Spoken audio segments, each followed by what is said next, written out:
Dr. Auerbach, going to this question of why wars happen, something that happened before World War II was the rise in nationalism, the rise in fascism.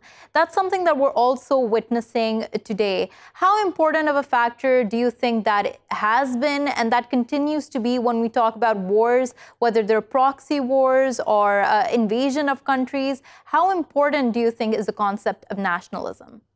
I think it's absolutely essential, and that's actually where I'm going to depart from my colleague and sort of an understanding of why wars happen.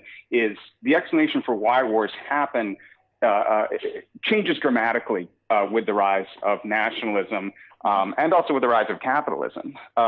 In the past, when wars were fought, they were generally, the decision to fight a war and the decisions made within that war were not made by the general population in any sense of the word. These were societies that were ruled by a very small number of elites that were able to harness a select number of their population, a select amount of their resources to put towards war.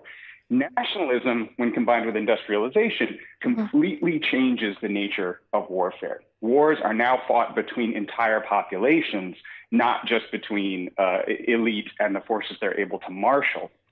Right. So we really do have, going forward, we really have to see a very, very different paradigm for why a major war might start. The other one we should factor into is democracy.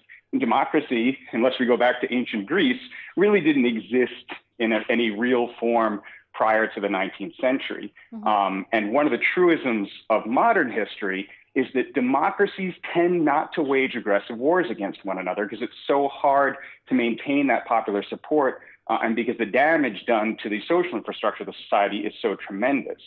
Right. The other thing, again, we have to add in is whenever we're thinking about a future war, we have got to factor in the issue of nuclear weapons.